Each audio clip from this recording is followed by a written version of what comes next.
അവർക്ക് എഴുതിയ ലേഖനം 14 അധ്യായമാണ് നാം പഠിച്ചുകൊണ്ടിരിക്കുന്നത്. 14 അധ്യായത്തില് 6 വരെയുള്ള വാക്യങ്ങൾ നാം ചിന്തിക്കുകയുണ്ടായി. ഇന്ന് 7 മുതലുള്ള ചില വാക്യങ്ങൾ നമുക്ക് ധ്യാനിക്കാം എന്ന് വിചാരിക്കുന്നു. ഇവിടെ ക്രിസ്തീയ സ്വാതന്ത്ര്യം, ദൈവവചനത്തിൽ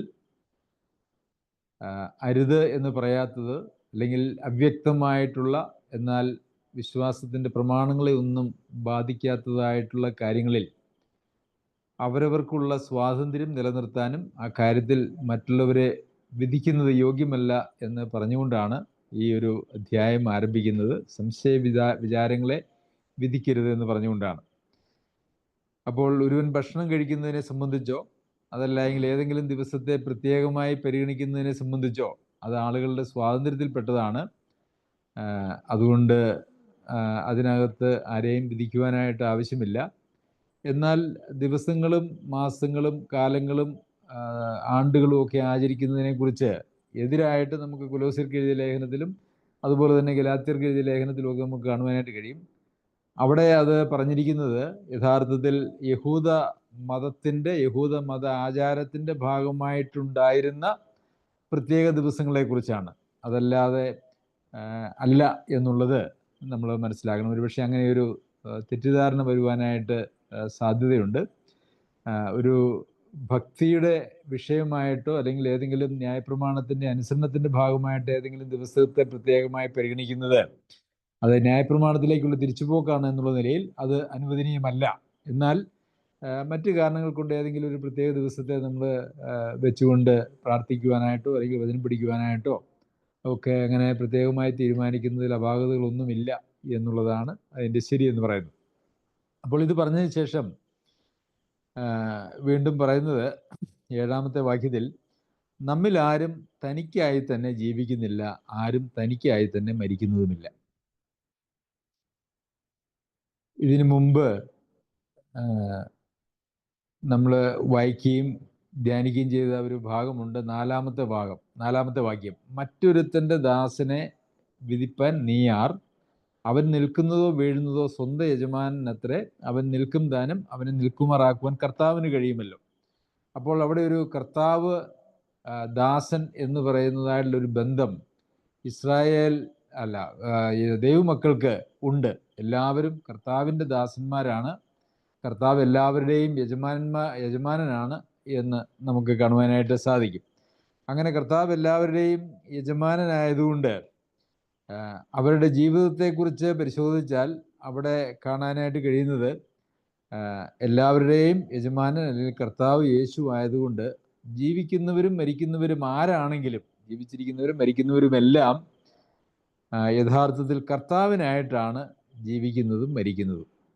അതുകൊണ്ട് ജീവിക്കുന്നുവെങ്കിലും മരിക്കുന്നുവെങ്കിലും നാം കർത്താവിനുള്ളവർ തന്നെ. അപ്പോൾ നമ്മുടെ യജമാനൻ കർത്താവാണ്. അപ്പോൾ കർത്താവാകുന്നതുകൊണ്ട് നമ്മൾ ജീവിക്കുന്നെങ്കിൽ അത് ആർക്ക് വേണ്ടിയിട്ടാണ്? നമ്മുടെ കർത്താവായിരിക്കുന്ന യജമാനന് വേണ്ടിയിട്ടാണ്. നാം മരിച്ചാലും അതിൻ്റെ ഉത്തരവാദിത്വം ആർക്കാണ്? അത് യജമാനനാണ്. അല്ലാതെ നമുക്കാർക്കും നമുക്ക് വേണ്ടി തന്നെയുള്ള ഒരു ജീവിതം എന്ന് പറയുന്നത് യേശുവിനെ രക്ഷിതാവായി സ്വീകരിച്ചാൽ പിന്നെ ഇല്ല എന്നുള്ളതാണ്. എന്നാൽ പ്രിയമുള്ളവരെ, അങ്ങനെയുള്ള ഒരു ആത്മീക കാഴ്ചപ്പാടൊന്നും ഇന്ന് സമൂഹത്തിൽ ക്രിസ്തീയ ലോകത്ത് നമുക്ക് കാണാനായിട്ട് കഴിയുന്നതല്ല. യേശുവിനെ കർത്താവായിട്ട് സ്വീകരിക്കുന്നു എന്ന് പറയുമ്പോൾ ശരി, ഞാൻ യേശുവിനെ എൻ്റെ കർത്താവായിട്ട് സ്വീകരിക്കുന്നു എന്ന് കേവലം നാക്കുകൊണ്ട് പറഞ്ഞിട്ട് അല്ലെങ്കിൽ വായുകൊണ്ട് പറഞ്ഞിട്ട് സ്വന്തം കർത്താവ് സ്വയം തന്നെ അവർ തന്നെ കർത്താവായിട്ട് അങ്ങ് ജീവിക്കുകയാണ്. വെറുതെ ഒന്ന് പറയുന്നു എന്ന് മാത്രമേ ഉള്ളൂ. അതാണ് ഇന്നത്തെ ഏറ്റവും വലിയ സങ്കടകരമായ അവസ്ഥ എന്ന് പറയുന്നത്. ജീവിക്കുന്നുവെങ്കിൽ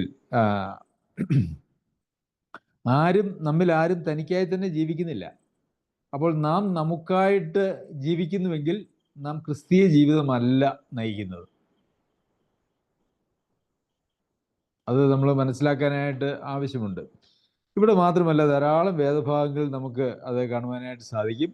കൊരിന്ത്യർക്ക് എഴുതിയ 2-ാം ലേഖനം 5-ാം അധ്യായത്തിൻ്റെ 15-ാമത്തെ വാക്യത്തിൽ നാം വായിക്കുന്നത്, എല്ലാവരും മരിച്ചുവെന്നും ജീവിക്കുന്നവർ ഇനി തങ്ങൾക്കായിട്ടല്ല, തങ്ങൾക്ക് വേണ്ടി മരിച്ചുയർത്തവനായിട്ട് തന്നെ ജീവിക്കേണ്ടതിന് അവൻ എല്ലാവർക്കും വേണ്ടി മരിച്ചുവെന്നും ഞങ്ങൾ നിർണയിച്ചിരിക്കുന്നു.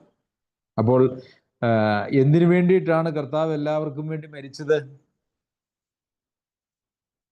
എല്ലാവരും മരിച്ച് ജീവിക്കുന്നവർ തങ്ങൾക്കായിട്ടല്ല, തങ്ങൾക്ക് വേണ്ടി ഉയർത്തെഴുന്നേറ്റവനായിട്ട് തന്നെ ജീവിക്കേണ്ടതിന് അവൻ എല്ലാവർക്കും വേണ്ടി മരിച്ചു. പ്രിയമുള്ളവർ, ഇതാണ് ക്രിസ്തീയ ജീവിതം എന്ന് പറയുന്നത്. ആരും തനിക്കായിട്ട് തന്നെ ജീവിക്കുന്നില്ല. നമ്മൾ ഓരോരുത്തരും നമുക്ക് വേണ്ടിയാണ് ജീവിക്കുന്നതെങ്കിൽ നാം ജീവിക്കുന്നത് ഒരു ക്രിസ്തീയ ജീവിതമല്ല, കർത്താവിലുള്ളതായിട്ടുള്ള ഒരു ജീവിതവുമല്ല. ആ ഒരു വ്യത്യാസം നാം മനസ്സിലാക്കേണ്ടത് ആവശ്യമാണ്. അവിടെ മാത്രമല്ല, തെസ്സലോനിക്കർക്ക് ലേഖനം എഴുതിയാലും, തെസ്സലോനിക്കർക്ക് എഴുതിയ ലേഖനത്തിലും അതുപോലെ തന്നെ പത്രോസിന് എഴുതിയ ലേഖനത്തിലും ഒക്കെ നമുക്കിത് കാണാനായിട്ട് കഴിയും. പത്രോസ് എഴുതിയ 1-ാം ലേഖനം 4-ാം അധ്യായത്തിന്റെ 2-ാം വാക്യത്തിൽ, ജഡത്തിൽ കഷ്ടം അനുഭവിച്ചവൻ ജഡത്തിൽ ശേഷിച്ചിരിക്കും കാലം ഇനി മനുഷ്യരുടെ മോഹങ്ങൾക്കല്ല ദൈവത്തിന്റെ ഇഷ്ടത്തിനത്രേ ജീവിക്കേണ്ടതിന് പാപം വിട്ടൊഴിഞ്ഞിരിക്കുന്നു. അപ്പോൾ മനുഷ്യരുടെ മോഹങ്ങൾക്ക്, അതായത് നമ്മുടെ ഇഷ്ടങ്ങൾക്കനുസരിച്ച് ജീവിക്കാൻ യാതൊരു നിർവാഹവും അനുവാദവും ക്രിസ്തീയ ജീവിതത്തിലില്ല. പിന്നെ ആരുടെ ഇഷ്ടത്തിനനുസരിച്ചാണ് ജീവിക്കേണ്ടത്? ദൈവത്തിന്റെ ഇഷ്ടത്തിനത്രേ ജീവിക്കേണ്ടതിന് പാപം വിട്ട് ഒഴിഞ്ഞിരിക്കുന്നു. അപ്പോൾ പാപം വിട്ടൊഴിഞ്ഞ് നമ്മൾ യേശുവിനെ കർത്താവായിട്ട് സ്വീകരിച്ചു എങ്കിൽ നമ്മുടെ ജീവിതത്തെ സംബന്ധിക്കുന്നതായിട്ടുള്ള ദൈവിക പരിപാടി എന്ന് പറയുന്നത് ദൈവത്തിന്റെ ഇഷ്ടം എന്താണ് എന്ന് പരിശോധിച്ച് അത് ചെയ്യുക എന്നുള്ളതാണ്. അല്ലാതെ നമ്മുടെ ഇഷ്ടത്തിനനുസരിച്ചുള്ള ഒരു ജീവിതം എന്ന് പറയുന്നത് ക്രിസ്തീയ ജീവിതത്തിൽ ഇല്ല. നമ്മൾ ആരും നമുക്കായിട്ട് ജീവിക്കാൻ അനുവാദമുള്ളവരല്ല. വീണ്ടും കൊരിന്ത്യർക്ക് എഴുതിയ 1-ാം ലേഖനം 6-ാം അധ്യായത്തിന്റെ 19-20 വാക്യങ്ങളിൽ, ദൈവത്തിന്റെ ദാനമായി നിങ്ങളിലിരിക്കുന്ന പരിശുദ്ധാത്മാവിന്റെ മന്ദിരമാകുന്നു നിങ്ങളുടെ ശരീരമെന്നും നിങ്ങളെ വിലയ്ക്ക് വാങ്ങിയിരിക്കിയാൽ നിങ്ങൾ താന്താങ്ങൾക്കുള്ളവരല്ല എന്നും അറിയുന്നില്ലയോ? അപ്പോൾ നമ്മെ ദൈവം വിലയ്ക്ക് വാങ്ങിയിരിക്കുകയാണ്. അതുകൊണ്ട് നമ്മളുടെ ശരീരം പോലും നമുക്കുള്ളതല്ല. നിങ്ങൾ താന്താങ്ങൾക്കുള്ളവരല്ല. ഞാൻ എനിക്കുള്ളവനല്ല. എന്നെ പിതാവ് ഒരു വലിയ വില കൊടുത്ത് വാങ്ങിയിരിക്കുകയാണ്. ആ വില എന്ന് പറയുന്നത് എൻ്റെ പുത്രൻ്റെ രക്തം, വിലമതിക്കാനാവാത്ത തൻ്റെ പുത്രൻ്റെ രക്തം ആണ് അതിന് വിലയായി നൽകിയിരിക്കുന്നത്. ആകയാൽ നിങ്ങളുടെ ശരീരം കൊണ്ട് ദൈവത്തെ മഹത്വപ്പെടുത്തുവിൻ. നമ്മുടെ ശരീരം കൊണ്ട് ഒറ്റ പരിപാടിയെ നമുക്കിനി പറയുവാനായിട്ട് കഴിയുള്ളൂ: ദൈവത്തിൻ്റെ മഹത്വം. നമ്മുടെ യജമാനൻ്റെ ഇഷ്ടം ചെയ്യുന്നത് വഴി ആ യജമാനൻ മഹത്വപ്പെടുക, അതിനു വേണ്ടിയിട്ട് സമർപ്പിക്കപ്പെട്ട ജീവിതങ്ങളാണ് നമ്മളുടെ ജീവിതങ്ങൾ, ശരീരങ്ങളാണ് നമ്മുടെ ശരീരം. അതുകൊണ്ടാണ് ഒരു യാഗമായി നമ്മുടെ ശരീരത്തെ ജീവനും വിശുദ്ധിയും ദൈവത്തിന് പ്രസാദവുമുള്ളൊരു യാഗമായി സമർപ്പിപ്പിനെന്ന് പറഞ്ഞിരിക്കുന്നത്. അപ്പം നമുക്ക് നമ്മുടെ മേൽ തന്നെ യാതൊരു അവകാശവുമില്ല. നമ്മുടെ ശരീരത്തിൻ്റെ മേലുള്ള സമ്പൂർണ്ണ അവകാശവും കർത്താവായ യേശുക്രിസ്തുവിനാണ് എന്ന് നമ്മൾ അവിടെയും കാണുന്നു. ഗലാത്യർക്ക് എഴുതിയ ലേഖനം 2-ാം അധ്യായത്തിലും, ഞാൻ ദൈവത്തിനായി ജീവിക്കേണ്ടതിന് ന്യായപ്രമാണത്താൽ ന്യായപ്രമാണ സംബന്ധമായി മരിച്ചു. ഞാൻ ക്രിസ്തുവിനോടുകൂടെ ക്രൂശിക്കപ്പെട്ടിരിക്കുന്നു. മരിച്ചു എന്ന് ആദ്യം പറഞ്ഞു, അതിനുശേഷം ക്രൂശിക്കപ്പെട്ടിരിക്കുന്നു എന്ന് പറഞ്ഞു. ഇനി ജീവിക്കുന്നത് ഞാനല്ല, ക്രിസ്തു അത്ര എന്നിൽ ജീവിക്കുന്നത്. അപ്പോൾ എനിക്ക് ജീവിക്കാനുള്ള അവകാശം എന്നിലില്ല, മറിച്ച് ക്രിസ്തുവിനെ നമ്മളിലൂടെ ജീവിക്കാൻ അനുവദിക്കുന്നതാണ് യഥാർത്ഥത്തിലുള്ള ക്രിസ്തീയ ജീവിതം എന്ന് പറയുന്നത്. ഫിലിപ്പിയർക്ക് എഴുതിയ ലേഖനം 1-ാം അധ്യായത്തിന്റെ 20 മുതൽ 24 വരെയുള്ള വാക്യങ്ങളിലും, അങ്ങനെ ഞാൻ ഒന്നിലും ലജ്ജിച്ചു പോകാതെ പൂർണ്ണ ധൈര്യം പൂണ്ട് ക്രിസ്തു എൻ്റെ ശരീരത്തിങ്കൽ ജീവനാലാകട്ടെ മരണത്താലാകട്ടെ എപ്പോഴും എന്നപോലെ ഇപ്പോഴും മഹിമപ്പെടുകയുള്ളൂ എന്ന് പ്രതീക്ഷിക്കുകയും പ്രത്യാശിക്കുകയും ചെയ്യുന്നു. എനിക്ക് ജീവിക്കുന്നത് ക്രിസ്തുവും മരിക്കുന്നത് ലാഭവുമാകുന്നു. അപ്പോൾ ഇവിടെയും പൗലോസ് അപ്പോസ്തലൻ പറയുന്നത്, മരണത്താലാവട്ടെ ജീവനാലാകട്ടെ എപ്പോഴും ക്രിസ്തു എൻ്റെ ശരീരത്തിങ്കൽ മഹത്വപ്പെടണം. അതാണ് നമ്മെ സംബന്ധിക്കുന്നതായിട്ടുള്ള ദൈവിക പരിപാടി എന്ന് പറയുന്നത്. അപ്പോൾ പ്രിയമുള്ളവരെ, നാം റോമലേഖനം 14-ാമത്തെ അധ്യായത്തിൽ വായിച്ചതായിട്ടുള്ള ആ ഒരു യാഥാർത്ഥ്യം, ആരും തനിക്കായി തന്നെ ജീവിക്കുന്നില്ല, ആരും തനിക്കായി തന്നെ മരിക്കുന്നതുമില്ല. ഒരുപക്ഷെ ദൈവം നമ്മെ വിളിക്കുകയാണ്, നമുക്ക് ഒരു മരണമുണ്ടായാൽ ആ മരണം പോലും അതൊരു ദൈവിക പരിപാടിയാണ്. അതിനെയും ഭയക്കേണ്ടതായിട്ടുള്ളൊരു ആവശ്യമില്ല. മരണത്തെക്കുറിച്ച് ഓർക്കുമ്പോൾ നമുക്ക് ഭയമുണ്ടാകുന്നുവെങ്കിൽ അത് നമ്മളുടെ ഒരു വിശ്വാസത്തിൻ്റെ അപര്യാപ്തതയാണ് കാണിക്കുന്നത്. പൗലോസ് അപ്പോസ്തലന് മരണം എന്ന് പറയുന്നത് ഒരു ഭയമേ ഉണ്ടായിരുന്ന കാര്യമല്ല. അതൊരു വലിയ അനുഗ്രഹമായിട്ടും അത്യുത്തമമായിട്ടുള്ളൊരു കാര്യവുമായിട്ടാണ് അതിനെ പൗലോസ് അപ്പോസ്തലൻ പരിഗണിച്ചിരുന്നത് എന്നുള്ളത് നമുക്കറിയാമല്ലോ. നാം അത് പല പ്രാവശ്യം വായിക്കുകയും ചിന്തിക്കുകയും ചെയ്തിട്ടുള്ളതായ കാര്യമാണ്. അപ്പോൾ നാം നമുക്കായിട്ട് തന്നെയാണോ ജീവിക്കുന്നത്? നമ്മുടെ ജീവിതം ആർക്ക് വേണ്ടിയിട്ടാണ്? ക്രിസ്തുവിന് വേണ്ടിയിട്ടാണ് എങ്കിൽ അത് ക്രിസ്തീയ ജീവിതമാണ്. അങ്ങനെ നമ്മെ രക്ഷിച്ചിരിക്കുന്നതും നാം കർത്താവിൻ്റെ പിന്നാലെ ഇറങ്ങിത്തിരിച്ചതും നമ്മളുടെ ഇഷ്ടത്തിന് വേണ്ടി ജീവിക്കേണ്ടതിനല്ല, നമുക്ക് വേണ്ടി ജീവിക്കേണ്ടതിനല്ല, കർത്താവിന് വേണ്ടി ജീവിക്കേണ്ടതിനാണ്. ഈ കർത്താവിന് വേണ്ടി ജീവിക്കുക എന്ന് പറഞ്ഞാൽ എന്താണ്? നമുക്ക് വേണ്ടി ജീവിക്കുന്നതും കർത്താവിന് വേണ്ടി ജീവിക്കുന്നതും തമ്മിലുള്ള വ്യത്യാസം എന്താണ്? കർത്താവിന് വേണ്ടി ജീവിക്കുക എന്ന് പറഞ്ഞാൽ പലപ്പോഴും ആളുകൾ അതിനെക്കുറിച്ച് പെട്ടെന്ന് ചിന്തിക്കുന്നത് ജോലിയൊക്കെ വിട്ട് ഫുൾ ടൈം സുവിശേഷ പ്രവർത്തനം, മറ്റൊരു ഭൗതിക ജോലികളും ചെയ്യാതെ സുവിശേഷ പ്രവർത്തനം നടത്തുക എന്ന് പറയുന്നതാണ് കർത്താവിന് വേണ്ടി ജീവിക്കുന്നത് എന്ന് ആണ് പൊതുവിൽ ആളുകൾ വ്യാപകമായിട്ട് ചിന്തിക്കാറുള്ളത്. എന്നാൽ പ്രിയമുള്ളവർ, അങ്ങനെയൊന്നുമല്ല. പൗലോസ് അപ്പോസ്തലൻ അങ്ങനെ തൊഴിൽ വിട്ട് പോയി കർത്താവിന് വേണ്ടി ജീവിച്ചവരല്ല. തൊഴിലിനോട് കൂടി തന്നെ കർത്താവിനെ സേവിച്ചയാളാണ്. അതുപോലെ പൗലോസ് അപ്പോസ്തലന്റെ കൂട്ടത്തിലുള്ളവരൊക്കെ അങ്ങനെ ജീവിച്ച ആളുകളാണ്. അത് യാതൊരു നിർബന്ധവുമില്ല. കർത്താവിന് വേണ്ടി ജീവിക്കുക എന്ന് പറഞ്ഞാൽ കർത്താവ് നമ്മെക്കുറിച്ച് എന്താണോ ആവശ്യപ്പെടുന്നത് ആ ആവശ്യത്തിന് വേണ്ടി ജീവിക്കുമ്പോൾ നാം കർത്താവിന് വേണ്ടി ജീവിക്കുന്നവരാകുകയാണ് ചെയ്യുന്നത്. കർത്താവിന് യഥാർത്ഥത്തിൽ ഇന്ന് ലോകത്തിൽ എന്താണുള്ളത്? കർത്താവിന് ഇന്ന് ലോകത്തിലുള്ളത് തൻ്റെ മണവാട്ടിയായ സഭയാണ്. ഒരു മണവാട്ടിയെ കർത്താവ് ഇന്ന് ഭൂമിയിൽ ഒരുക്കിക്കൊണ്ടിരിക്കുകയാണ്. ആ മണവാട്ടിയിൽ ആ സഭയിൽ മരിച്ചുപോയതായിട്ടുള്ള 1000 ആളുകളുണ്ട്, ജീവിച്ചിരിക്കുന്നതായിട്ടുള്ള 1000 ആളുകളുണ്ട്, അതുപോലെ തന്നെ ഇനി ജനിക്കാനുള്ളവരും ഉണ്ട്. എന്നാൽ അതിൻ്റെ പ്രാദേശിക ഘടകമായിരിക്കുന്ന ഒരു പ്രാദേശിക സഭയുണ്ട്. അങ്ങനെ ഒരു സഭയിലാണ് നമ്മളായിരിക്കുന്നത്. അപ്പോൾ കർത്താവിനെ സേവിക്കുക എന്ന് പറഞ്ഞാൽ, അല്ലെങ്കിൽ കർത്താവിനായി ജീവിക്കുക എന്ന് പറഞ്ഞാൽ സഭയെ സേവിക്കുക, സഭയ്ക്കായി ജീവിക്കുക, അത്രയേ ഉള്ളൂ. വേറെ അതിനെ നമുക്ക് അങ്ങനെ ഒത്തിരി പഠിക്കാനും മനസ്സിലാക്കാനും ബുദ്ധിമുട്ടുള്ള കാര്യമൊന്നുമല്ല. ഏറ്റവും പ്രാധാന്യം എന്ന് പറയുന്നത് കർത്താവിന് വേണ്ടി ജീവിക്കുക എന്നും കർത്താവിനെ സേവിക്കുക എന്നും പറഞ്ഞാൽ ഒരൊറ്റ അർത്ഥമേ അതിനുള്ളൂ. കർത്താവിൻ്റെ ഈ ലോകത്തിലെ പരിപാടി എന്താണോ അതിനോട് നമ്മൾ സഹകരിക്കുക. കർത്താവിൻ്റെ ഈ ലോകത്തെ പരിപാടി എന്ന് പറയുന്നത് തൻ്റെ മണവാട്ടിയായ സഭയെ ഒരുക്കുക എന്നുള്ളതാണ്. അതിൽ നമ്മളും പെടും. ആ ആ മണവാട്ടി നമ്മളും കൂടെ ഉൾപ്പെടുന്നതാണ് ആ മണവാട്ടി. ആ മണവാട്ടിയുടെ ഒരുക്കലിൽ നമുക്കും ഒരു പങ്കാളിത്തമുണ്ട്. നമുക്ക് നമ്മളുടേതായിട്ടുള്ളൊരു കടമയും ഉണ്ട്. അപ്പോൾ സഭയെ സ്നേഹിക്കുവാനും സഭയുടെ കാര്യങ്ങളിൽ ശ്രദ്ധിക്കുവാനും, അല്ലെങ്കിൽ വിശ്വാസികളെ, ദൈവമക്കളെ സ്നേഹിക്കുവാനും കരുതുവാനും സേവിക്കുവാനും കഴിയുന്ന ഒരാൾ, അല്ലെങ്കിൽ ചെയ്യുന്നതായിട്ടുള്ള ഒരാൾ യഥാർത്ഥത്തിൽ ക്രിസ്തുവിനായിട്ട് ജീവിക്കുന്നയാളാണ്. അപ്പോൾ സഭയെ മാത്രമല്ല, നമുക്കറിയാമല്ലോ, ദൈവം വിശ്വാസികളുടെ മേൽ മാത്രമല്ല, അവിശ്വാസികൾ ദുഷ്ടന്മാരുടെ മേലും മഴയെ പെയ്യുകയും സൂര്യനെ ഉദിപ്പിക്കുകയും ഒക്കെ ചെയ്യുന്നു നമ്മൾ വായിക്കുന്നു. ദൈവത്തിൻ്റെ ഏറ്റവും പ്രാഥമികമായിട്ടുള്ള പരിപാടി സഭയെ സംബന്ധിച്ചാണെങ്കിലും ലോകത്തിലുള്ള സകല മനുഷ്യരെ സംബന്ധിച്ചും ദൈവത്തിനൊരു പൊതുവായിട്ടുള്ള പരിപാടിയുണ്ട്. അതിലും നമുക്കൊരു പങ്കാളിത്തമുണ്ട്. അതിനെക്കുറിച്ച് നമ്മൾ വായിക്കുന്നത്, ആകയാൽ നിങ്ങൾ സകല മനുഷ്യർക്കും വിശേഷാൽ സഹവിശ്വാസികൾക്ക് നന്മ ചെയ്യുക എന്നുള്ളതാണ്. നാം കേവലം ഒരു ഇടുങ്ങിയ ചിന്താഗതിയായിട്ട് നമ്മളുടെ കൂടെയുള്ള ചില ആളുകളിലേക്ക് മാത്രം തിരിയുവാനായിട്ടല്ല, മറിച്ച് നാം ലോകത്തിന് പ്രകാശമായി തീരുന്നത് നമ്മളിലുള്ള പ്രകാശം, നമ്മളിലുള്ളതായിട്ടുള്ള ദൈവിക ജീവൻ, നമ്മളിലുള്ളതായിട്ടുള്ള ക്രിസ്തുവിനെ നമ്മളുടെ പ്രവർത്തനത്തിലൂടെ ലോകവും കാണുമ്പോഴാണ് എന്നുള്ളത് നമുക്ക് മറക്കുവാനായിട്ട് പാടില്ല. എന്നാൽ പ്രാഥമികമായിട്ടുള്ള ദൈവിക പരിപാടി എന്ന് പറയുന്നത് സഭയാണ്. നാം സഭയെ സ്നേഹിക്കും. സഭയെ സ്നേഹിക്കുന്നത് എങ്ങനെയാണ്? സഭയിലുള്ള ആളുകളെ സ്നേഹിക്കുന്നതിലൂടെയാണ്. സഭയിലുള്ള ആളുകളെ സ്നേഹിക്കുന്നത് എങ്ങനെയാണ്?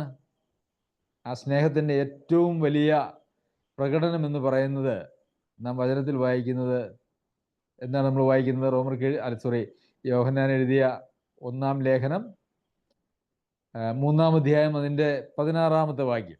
സഹോദരന്മാർക്ക് വേണ്ടി ജീവൻ വെച്ച് കൊടുക്കുന്നതിനേക്കാൾ വലിയ സ്നേഹം ഇല്ല. എങ്ങനെയല്ലേ നമ്മൾ വായിക്കുന്നത്?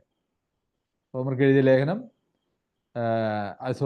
യോഹന്നാൻ എഴുതിയ 1-ാം ലേഖനം 3-ാം അധ്യായത്തിൻ്റെ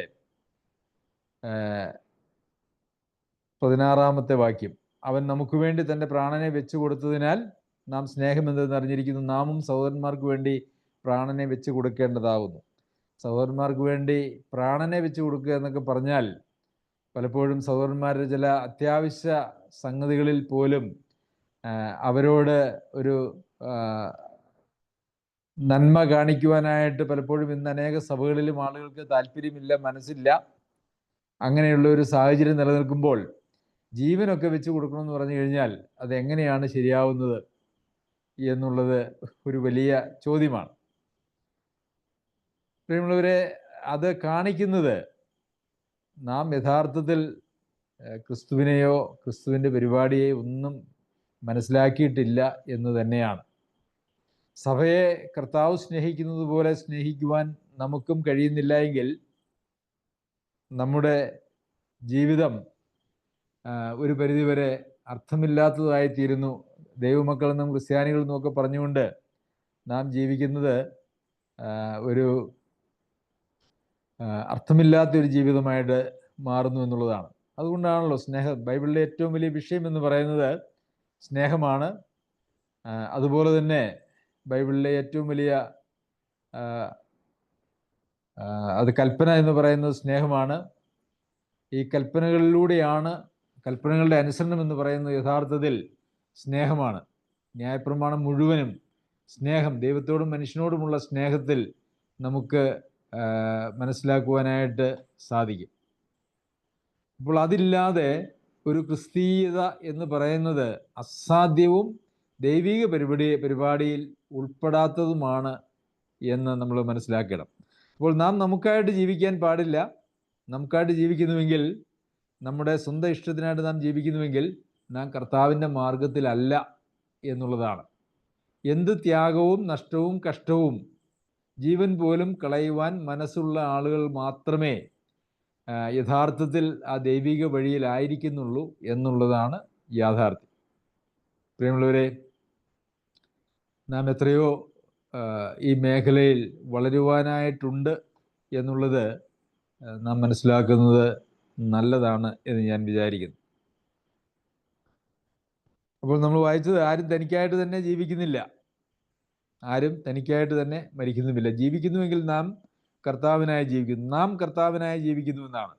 ഞാൻ കർത്താവിനായി ജീവിക്കുന്നു എന്നല്ല. പൗലോസ് അപ്പോസ്തലൻ തന്നെക്കുറിച്ചോ തൻ്റെ സഹപ്രവർത്തകരെക്കുറിച്ചോ മാത്രം പറയുന്നതായിട്ടുള്ള കാര്യമല്ല. നാം എന്ന് പറയുമ്പോൾ റോമയിലെ സഭയിലുള്ള എല്ലാ വിശ്വാസികളെയും ഉൾപ്പെടുത്തിയാണ് പറഞ്ഞിരിക്കുന്നത്. ആരും തനിക്കായി തന്നെ ജീവിക്കുന്നില്ല, ആരും തനിക്കായി തന്നെ മരിക്കുന്നുമില്ല. ജീവിക്കുന്നുവെങ്കിൽ നാം കർത്താവിനായി ജീവിക്കുന്നു, മരിക്കുന്നുവെങ്കിൽ കർത്താവിനായി മരിക്കുന്നു. അതുകൊണ്ട് ജീവിക്കുന്നുവെങ്കിലും മരിക്കുന്നുവെങ്കിലും നാം കർത്താവിനുള്ളവർ തന്നെ. അതായത് നമ്മളുടെ മേലുള്ള സർവ്വ അധികാരവും സമ്പൂർണ്ണ അധികാരവും കർത്താവിനാണ് എന്നാണ്. അതുകൊണ്ടാണ് അവിടെ 4-ാമത്തെ വാക്യത്തിൽ നാം വായിച്ചത്, മറ്റൊരുത്തൻ്റെ ദാസനെ വിധിപ്പാൻ നീ ആർ. കർത്താവാണ് സഭയിലെ എല്ലാവരുടെയും യജമാനൻ എന്ന് പറയുന്നത്. എല്ലാവരും കർത്താവിൻ്റെ ദാസന്മാരാണ്. അതുകൊണ്ട് മാനുഷികമായ നമ്മുടെ കൽപ്പനകൾ ഒരിക്കലും സഭയിലെ സഭാംഗങ്ങളുടെ മേൽ അടിച്ചേൽപ്പിക്കുവാനായിട്ട് നമുക്ക് അധികാരമില്ല. അതാണ് ഇവിടെ പറഞ്ഞു വരുന്നതിന് ചുരുക്കം അതാണ്. കാരണം ഈ സഹോദരന്മാർക്ക് ലഭിച്ചിരിക്കുന്നതുമായുള്ള സ്വാതന്ത്ര്യത്തിൽ കൈകടത്തുന്നതിനെതിരെയാണ് ഇപ്പോൾ ഈ പറഞ്ഞിരിക്കുന്ന വാക്യങ്ങളുടെ മുൻപും പിൻപും ഇനി ശേഷം വരുന്ന കാര്യങ്ങളും അങ്ങനെ തന്നെയാണ്. ദൈവം തൻ്റെ മക്കളായി, തൻ്റെ ദാസന്മാരായി തിരഞ്ഞെടുത്തിരിക്കുന്നതായിട്ടുള്ള ആളുകളുടെ മേൽ ജഡികമായിട്ടുള്ള നിയമങ്ങളോ സ്വാർത്ഥമായിട്ടുള്ള താല്പര്യങ്ങളോ നമ്മുടെ ഇഷ്ടങ്ങളോ അടിച്ചേൽപ്പിക്കുവാനായിട്ട് യാതൊരു അവകാശവുമില്ല. അവർ ജീവിക്കുന്നതും അവർ മരിക്കുന്നതും അത് കർത്താവിന് വേണ്ടിയിട്ടാണ്. എന്നാൽ ദൈവവചനത്തിൽ പറഞ്ഞിരിക്കുന്നതായിട്ടുള്ള കാര്യങ്ങൾ അത് നമുക്കെല്ലാവർക്കും ബാധകമാണ്. അത് ക്രിസ്തീയ ജീവിതത്തെ ആകമാനം ബാധിക്കുന്നതായിട്ടുള്ള കാര്യമാണ് എന്ന് നമുക്ക് അറിയാമല്ലോ. 9-ാമത്തെ വാക്യത്തിൽ, മരിച്ചവർക്കും ജീവിച്ചിരിക്കുന്നവർക്കും കർത്താവാകേണ്ടതിനല്ലോ ക്രിസ്തു മരിക്കുകയും ഉയർത്തുകയും ചെയ്തത്. മരിച്ചവർക്കും ജീവിച്ചിരിക്കുന്നവർക്കും, അതായത് ജീവിച്ചിരിക്കുന്നവർക്കും മരിച്ചവർക്കും യേശുവാണ് കർത്താവ്. ഒരാൾ മരിച്ചാൽ കൂടിയും യേശു കർത്താവാണ് എന്നുള്ള ആ ഒരു സ്ഥാനത്ത് നിന്നും മാറുന്നില്ല എന്നുള്ളതാണ്. ജീവിച്ചിരിക്കുന്നവരുടെയും മരിച്ചവരുടെയും കർത്താവ് യേശുവാണ്. അതുകൊണ്ട് മരണം എന്ന് പറയുന്നത് അത് നമുക്ക് ഭയപ്പെടേണ്ടതായിട്ടുള്ള ഒരു കാര്യമല്ല. അത് നമ്മളുടെ ഒരു അവസ്ഥ വ്യത്യാസപ്പെടുന്നു എന്ന് മാത്രമേ ഉള്ളൂ. നമ്മുടെ ഒരു ജഡശരീരത്തിൽ നാം ഇവിടെ വസിക്കുന്നു, എന്നാൽ ആ ജഡശരീരത്തെ തൽക്കാലത്തേക്ക് വിട്ടുകളഞ്ഞ് കർത്താവിനോടുകൂടി ആത്മാവിൽ നാം ആയിരിക്കുന്നു എന്നുള്ളതാണ് മരണം. അതിനെ നിദ്ര, ഉറക്കം എന്നൊക്കെ നമ്മൾ വായിക്കുന്നുണ്ട്. തെസ്സലോനിക്കർക്ക് എഴുതിയ ലേഖനം, പിന്നെ കൊരിന്ത്യർക്ക് എഴുതിയ ലേഖനത്തിലുമൊക്കെ അതിനെക്കുറിച്ച് ഒരു ഉറക്കം മാത്രം. ഉറങ്ങുന്നത് എപ്പോഴും ഉണരുവാനായിട്ടാണ്. ഉറങ്ങുന്നു എന്ന് പറഞ്ഞാൽ തന്നെ അതിൻ്റെ അർത്ഥം ഒരു ഉണരൽ ഉണ്ട് എന്നുള്ളതാണ്. അപ്പോൾ കർത്താവിൽ ഉറങ്ങുന്നതായിട്ടുള്ള അല്ലെങ്കിൽ മരിക്കുന്നതായിട്ടുള്ള ആളുകൾ, അവരുടെ അവസ്ഥ എന്ന് പറയുന്നത് ഒരു ഉറങ്ങുന്ന അവസ്ഥയിലേക്കാണ്. അവരെ ഉണരുക എന്ന് പറഞ്ഞാൽ അവരെ പുനരുദ്ധാനം പ്രാപിച്ച് കർത്താവിനോടുകൂടി ഉയർത്തെഴുന്നേൽക്കുന്ന ആ ഒരു സമയത്താണ് അവരുടെ ഉണരൽ എന്ന് പറയുന്നത്. അപ്പോൾ മരിച്ചുപോയി എന്നുള്ളത് കൊണ്ട് യേശു നമ്മുടെ കർത്തൃത്വ സ്ഥാനത്ത് നിന്നും മാറുന്നില്ല. അതുകൊണ്ട് മരിച്ചവർക്കും ജീവിച്ചിരിക്കുന്നവർക്കും വേണ്ടി കർത്താവാകേണ്ടതിന് വേണ്ടിയാണ് കർത്താവും മരിക്കുകയും ഉയർത്തെഴുന്നേൽക്കുകയും ചെയ്തത്. കർത്താവ് മരിച്ചിട്ട് ഉയർത്തെഴുന്നേറ്റില്ലായിരുന്നുവെങ്കിൽ ജീവിച്ചിരിക്കുന്നവർക്ക് വേണ്ടി കർത്താവാകുവാനായിട്ട് ഒരിക്കലും കഴിയുമായിരുന്നില്ല. ജീവിച്ചിരിക്കുന്ന എല്ലാവർക്കും വേണ്ടി കർത്താവാകുവാൻ യേശു യോഗ്യനാകുന്നത് താൻ ഉയർത്തെഴുന്നേൽക്കുന്നത് വഴിയാണ് എന്നാണ് നമുക്കിവിടെ മനസ്സിലാക്കുവാനായിട്ട് സാധിക്കുന്നത്. അതിനുശേഷം പറയുകയാണ് 10ാമത്തെ വാക്യത്തിൽ, എന്നാൽ നീ സഹോദരനെ വിധിക്കുന്നത് എന്ത്? അല്ല, നീ സഹോദരനെ ധിക്കരിക്കുന്നത് എന്ത്? നാം എല്ലാവരും ദൈവത്തിൻ്റെ ന്യായാസനത്തിന് മുമ്പാകെ നിൽക്കേണ്ടി വരും. അപ്പോൾ സഹോദരനെ വിധിക്കുന്നത് എന്ത്, ധിക്കരിക്കുന്നത് എന്ത് എന്ന് പറയുമ്പോൾ ഇവിടെ ഉദ്ദേശിക്കുന്നതായിട്ടുള്ളൊരു കാര്യം, ദൈവവചനത്തിൽ കർശനമായി നിരോധിച്ചിട്ടില്ലാത്തതും ദൈവമക്കൾക്ക് ലഭ്യമായ സ്വാതന്ത്ര്യത്തിലും കൈകടത്തുന്നതിനെക്കുറിച്ചും അതിനെ ചൊല്ലി വിധിക്കുന്നതിനെക്കുറിച്ചുമാണ്. 2 ഉദാഹരണങ്ങൾ പോലും നമ്മൾ കണ്ടു. ഭക്ഷണം കഴിക്കുന്നതിനെ സംബന്ധിച്ചും അതല്ലെങ്കിൽ ഏതെങ്കിലും ഒരു ദിവസത്തിനൊരു പ്രാധാന്യം കൊടുക്കുന്നതിനെ സംബന്ധിച്ചും അതൊക്കെ ക്രിസ്തീയ സ്വാതന്ത്ര്യത്തിൽപ്പെട്ടതാണ്. അങ്ങനെയുള്ള ക്രിസ്തീയ സ്വാതന്ത്ര്യം ആളുകൾ അനുഭവിക്കുമ്പോൾ അവരെ ഈ നിസ്സാര കാര്യങ്ങൾ, മാനുഷികമായിട്ടുള്ള കൽപ്പനകൾ വെച്ച് അവരെ വിധിക്കുകയും അവരെ ധിക്കരിക്കുകയും ചെയ്യുന്നത് ലളിതമായിട്ടുള്ള ഒരു കാര്യമല്ല. അത് നാം എല്ലാവരും ദൈവത്തിൻ്റെ ന്യായാസനത്തിൻ്റെ മുമ്പാകെ നിൽക്കേണ്ടി വരും. അന്ന് 12ാമത്തെ വാക്യത്തിൽ, ആകയാൽ നമ്മിൽ ഓരോരുത്തരും ദൈവത്തോട് കണക്ക് ബോധിപ്പിക്കേണ്ടി വരും. പ്രിയമുള്ളവരെ, ഞാൻ ഇന്നലെയും സൂചിപ്പിച്ചിരുന്നു, ദൈവമക്കളോട് ഇടപെടുന്നത് വളരെ സൂക്ഷിച്ചു വേണം.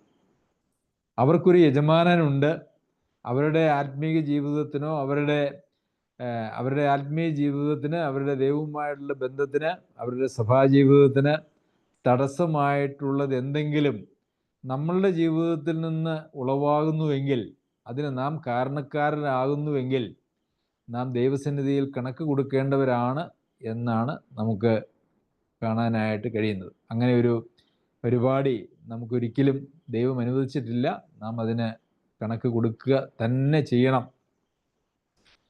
അങ്ങനെ ഒരു ചിന്ത നമുക്കുണ്ടോ? നമ്മുടെ സഹോദരന്മാരോട് പലപ്പോഴും, നമ്മുടെ സഹോദരന്മാരല്ല, പൊതുവിൽ ആളുകൾ അങ്ങനെ സഹോദരന്മാരെ അത്ര ഗൗരവത്തോടെ കാണുന്നില്ല. പല സഭകളിലും അങ്ങോട്ടും ഇങ്ങോട്ടും വഴക്ക് കൂടുകയും പ്രശ്നമുണ്ടാക്കുകയും ഒക്കെ ചെയ്യുന്നതായിട്ടുള്ള രീതികളും ആളുകളെയൊക്കെ നമുക്ക് കാണാനായിട്ട് കഴിയും. എന്നാൽ അങ്ങനെ ഒരു അനുവാദം ഇല്ല. നാം ദൈവത്തെ ഭയപ്പെടുന്നുവെങ്കിൽ, ദൈവത്തിൻ്റെ മക്കളായിരിക്കുന്ന ആളുകളോടും നമുക്ക് ബഹുമാനിക്കുന്നുവെങ്കിൽ, ഭയപ്പെടുന്നുവെങ്കിൽ, ആ നിലയിലുള്ള ഒരു ബഹുമാനവും ഭയവും നമുക്ക് ആവശ്യമാണ്. ഓരോരുത്തൻ ദൈവത്തോട് കണക്ക് ബോധിപ്പിക്കേണ്ടി വരും. നമ്മൾ ഇവിടെ ഭക്ഷണം കഴിക്കുന്നതിനെക്കുറിച്ചും ദിവസത്തെ മാനിക്കുന്നതിനെക്കുറിച്ചൊക്കെയുള്ള കാര്യങ്ങളെ പറഞ്ഞിട്ടുള്ളൂ. അത്ര നിസ്സാര കാര്യങ്ങളിൽ പോലും മറ്റുള്ളവരെ ധിക്കരിക്കുവാനും വിധിക്കുവാനും നാം നിൽക്കുന്നുവെങ്കിൽ, അതിന് നാം കൂട്ടാക്കുന്നുവെങ്കിൽ, അത് വളരെ ഗൗരവമായിട്ടാണ് കർത്താവിൻ്റെ മുമ്പാകെ ഇരിക്കുന്നത്. എൻ്റെ മുമ്പിൽ എല്ലാ മുഴങ്കാലും മടങ്ങും, എല്ലാ നാവും ദൈവത്തെ സ്തുതിക്കുമെന്ന് കർത്താവ് അരുളി ചെയ്തിരിക്കുന്നു എന്ന് എഴുതിയിരിക്കുന്നല്ലോ. അതൊരു പഴയ നിയമത്തിലെ കൊട്ടേഷനാണ്. അതുകൊണ്ട് നാം എല്ലാവരും ദൈവത്തോട് കണക്ക് ബോധിപ്പിക്കേണ്ടി വരും. അതുകൊണ്ട് 13-ാമത്തെ വാക്യത്തിൽ, അതുകൊണ്ട് നാം ഇനി അന്യോന്യം വിധിക്കരുത്, സഹോദരൻ ഇടർച്ചയോ തടങ്ങലോ വെക്കാതിരിപ്പാൻ മാത്രം ഉറച്ചുകൊള്ളുവിൻ എന്നാണ് അതിൻ്റെ ഉത്തരമായിട്ട്, അതിൻ്റെ അവസാനമായിട്ട് പറയുന്നത്. അതുകൊണ്ട് നാം അന്യോന്യം വിധിക്കരുത്, സഹോദരൻ ഇടർച്ചയോ തടങ്ങലോ വെക്കാതിരിപ്പാൻ മാത്രം ഉറച്ചുകൊള്ളുവിൻ. സഹോദരന് ഇടർച്ച വയ്ക്കുന്നവൻ്റെ ഈ ചെറിയവരിൽ ഒരുവന് ഇടർച്ച വരുത്തുന്നതിനേക്കാൾ അവൻ്റെ കഴുത്തിൽ ഒരു തിരികല്ല് കെട്ടി കടലിൽ എറിയുന്നത് അവന് നല്ലത് എന്ന് നമ്മൾ വായിക്കുന്നു. അത് എത്രയോ ഗൗരവമുള്ള ഒരു കാര്യമാണ് സഹോദരന്മാർക്ക് ഇടർച്ച വരുത്തുന്നത് എന്നുള്ളത് നാം മനസ്സിലാക്കണം. അതുമാത്രമല്ല, നിങ്ങൾ വിധിക്കപ്പെടാതിരിക്കേണ്ടതിന് വിധിക്കരുത്. സഹോദരന്മാർക്ക് ഇടർച്ച വരുത്താതെ, ഇടർച്ചയോ തടങ്കലോ വെക്കാതിരിപ്പാൻ മാത്രം ഉറച്ചുകൊള്ളുവിൻ എന്ന് പറഞ്ഞാൽ ശ്രദ്ധിച്ചുകൊള്ളുവിൻ, അങ്ങനെയൊന്നും ഉണ്ടാകാനായിട്ട് പാടില്ല എന്നാണ്.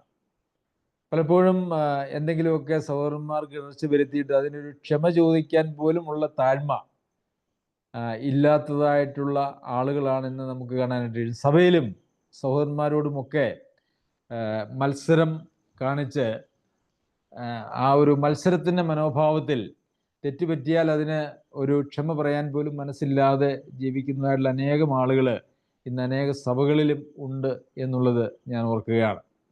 പ്രിയമുള്ളവരെ, ആർക്കും ഇടർച്ച വയ്ക്കാൻ നമുക്ക് അനുവാദമില്ല. എൻ്റെ എന്തെങ്കിലും വാക്കുകളിലോ പെരുമാറ്റത്തിലോ കൂടി സഹോദരന്മാർക്ക് ആർക്കെങ്കിലും ഒരു പ്രയാസം നേരിട്ടു എന്ന് പറഞ്ഞാൽ നാം എന്താ ചെയ്യേണ്ടതെന്ന് അറിയാമോ?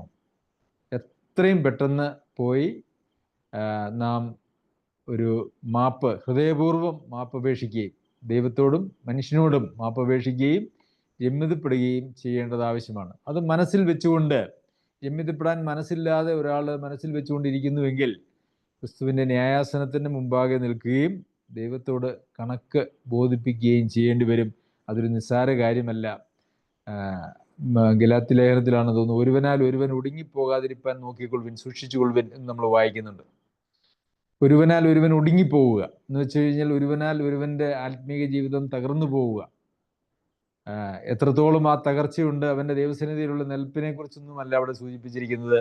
ഒരു മനുഷ്യന് നിരാശയും പ്രയാസവും ദുഃഖവും ഒരുപക്ഷെ സഭയിൽ നിന്നുള്ള പിന്മാറ്റവും പലപ്പോഴും ആളുകളുടെ പെരുമാറ്റം കൊണ്ടുണ്ടാകുന്നത് നമുക്ക് ധാരാളമായിട്ട് കാണാനായിട്ട് കഴിയും. ഒത്തിരി ആളുകൾ വിശ്വാസത്തിൽ നിന്ന് പിന്മാറിപ്പോയിരിക്കുന്നത് പലരുടെയും വളരെ ക്രൂരമായിട്ടുള്ള മനോഭാവത്തിലൂടെയാണ്. പലപ്പോഴും അങ്ങനെ ക്രൂരമായിട്ടുള്ള മനോഭാവം കാണിക്കുന്ന ആളുകളൊന്നും രക്ഷിക്കപ്പെട്ടവരല്ല എന്നുള്ളതും ഒരു യാഥാർത്ഥ്യമാണ്. പക്ഷേ രക്ഷിക്കപ്പെടാത്തതായിട്ടുള്ള പല ആളുകളും ഇന്ന് അനേക സഭകളിലും കടന്നുകൂടിയിട്ടുണ്ട് എന്നുള്ളതും ഒരു സത്യമാണ്. ഒരു ദൈവാത്മാവ് രക്ഷിക്കപ്പെട്ട ആളുകളെന്നും അല്ലെങ്കിൽ ദൈവമക്കൾ എന്ന് പറയുന്ന ആളുകൾ, ദൈവാത്മാവ് നടത്തുന്നവരത്ര ദൈവമക്കളെന്ന് നമുക്കറിയാമല്ലോ. അപ്പോൾ ദൈവാത്മാവ് ഒരാളെ നടത്തുന്നുവെങ്കിൽ അയാൾ മാത്രമാണ് ദൈവത്തിൻ്റെ മക്കൾ എന്നുള്ള പേരിന് അവകാശം. ദൈവാത്മാവ് നടത്തുന്ന ഒരാളാണെങ്കിൽ അദ്ദേഹത്തിന് എന്തെങ്കിലും തെറ്റുപറ്റിയാൽ, അബദ്ധം പറ്റിയാൽ എത്രയും പെട്ടെന്ന് അതിന് ദൈവവചനപ്രകാരമുള്ള ഒരു പരിഹാരം ചെയ്യുവാൻ അവർ ഉത്സാഹികളായിരിക്കും. അത് ചെയ്യാതെ അവർക്ക് ഉറക്കം വരികയില്ല. നമുക്കൊരു ജഡികനെയോ ഒരു ആത്മീയനെയോ തിരിച്ചറിയാൻ ഈ ഒരൊറ്റ കാര്യം നമുക്ക് ശ്രദ്ധിച്ചാൽ മതി. ഒരു തെറ്റ് പറ്റിയാൽ അത് യഥാസ്ഥാനപ്പെടുന്നതിനുള്ള താല്പര്യവും അതിനുള്ള ശുഷ്കാന്തിയും ഒരു ആത്മീകനുള്ളതാണ്. എന്നാൽ ജഡികനോ പ്രാകൃതനോ ആയിട്ടുള്ള ആളുകൾ അത് രമ്യതപ്പെടാനോ മറ്റുള്ളവരുടെ മുമ്പാകെ താഴാനോ സഭയുടെ മുമ്പാകെ താഴാനോ ഒന്നും അവർക്ക് കഴിയുന്നതല്ല. അവരങ്ങനെ ചെയ്യുകയില്ല. അത് ഒരു യാഥാർത്ഥ്യമാണ്. ഇപ്പോൾ എല്ലാം സഭയ്ക്കോ സഹോദരന്മാർക്കോ ഇടർച്ച വരുത്തുന്ന ആളുകൾ അവരുടെ കഴുത്തിലൊരു തിരികല്ല് കെട്ടി ആഴത്തിൽ എറിഞ്ഞു കളയുന്നത് നല്ലത്. ആഴത്തിൽ എറിഞ്ഞു കളയുക, കഴുത്തിലൊരു തിരികല്ല് കെട്ടുക എന്നൊക്കെ പറഞ്ഞാൽ നമുക്കറിയാമല്ലോ, അവരൊരിക്കലും പൊങ്ങി വരാൻ പോലും പാടില്ല. നമുക്കറിയാമല്ലോ, കടലിൽ തിരികല്ല് കെട്ടാതെ കൊണ്ട് കടലിലിട്ടാലും ആളുകൾ മരിച്ചു പോകും. പക്ഷെ അവരുടെ ശവശരീരം അങ്ങനെ പൊങ്ങിക്കിടക്കും. എന്നാൽ ഒരു ശവശരീരം പോലും പൊങ്ങി വരാൻ ഇടവരാത്ത രീതിയിൽ കടലിൻ്റെ ആഴത്തിലേക്ക് ഒരു കല്ലും കൂടെ കെട്ടിയിട്ട് കളയണമെന്ന് പറഞ്ഞാൽ അവൻ ഒരിക്കലും രക്ഷപ്പെടുകയില്ല, രക്ഷപ്പെടാനായിട്ട് പാടില്ല. അത്രയേറെ ഗൗരവമായിട്ടുള്ള തെറ്റാണ് സഹോദരന്മാർക്ക് ഇടർച്ച വരുത്തുന്നത്. പ്രിയമുള്ളവരെ, ഇതൊക്കെ നമ്മൾ എത്രയോ പ്രാവശ്യം ഈ വചനങ്ങൾ കേൾക്കുകയും വായിക്കുകയും ചെയ്യുന്നവരാണ്. സഹോദരനെ മൂട എന്ന് നമ്മൾ ഇന്നലെ വായിച്ചതാണ്. മൂട എന്ന് വിളിച്ചാൽ അഗ്നി നരകത്തിന് യോഗ്യനാവുമെന്നാണ് പറയുന്നത്. അപ്പോൾ അതിൻ്റെ അർത്ഥം എന്താണ്? സഹോദരനെ മൂട എന്ന് വിളിക്കുന്ന ഒരാൾ ഒരിക്കലും ദൈവത്തിൽ നിന്ന് ജനിച്ചവനല്ല എന്നുള്ളത് തന്നെയാണ്. അല്ലെങ്കിൽ അവൻ ആ ജന്മം ലഭിച്ചുവെങ്കിൽ തന്നെയും അവൻ ആ വിശ്വാസവും പ്രമാണങ്ങളും ഒക്കെ വിട്ടു പോയവനാണെന്നാണ്. അല്ലെങ്കിൽ ഒരാൾക്ക് ഒരിക്കലും സഹോദരനെ മൂട എന്ന് വിളിക്കാനായിട്ട് സാധിക്കുകയില്ല എന്ന് തന്നെ. പ്രിയമുള്ളവരെ, ക്രിസ്തീയ ജീവിതത്തെയും സഭാ ജീവിതത്തെയും സഭാബന്ധങ്ങളെയും വ്യക്തികൾ തമ്മിലുള്ളതായിട്ടുള്ള ബന്ധങ്ങളെയൊക്കെ നാം വളരെ ഏറെ പ്രാധാന്യത്തോടെ ഗൗരവത്തോടെ കണക്കാക്കേണ്ടതും കാണേണ്ടതും ആവശ്യമാണ്. ദൈവം നമ്മെ സഹായിക്കട്ടെ. അവൻ്റെ അതിപരിശുദ്ധ നാമം വാഴ്ത്തപ്പെടുമാറാകട്ടെ.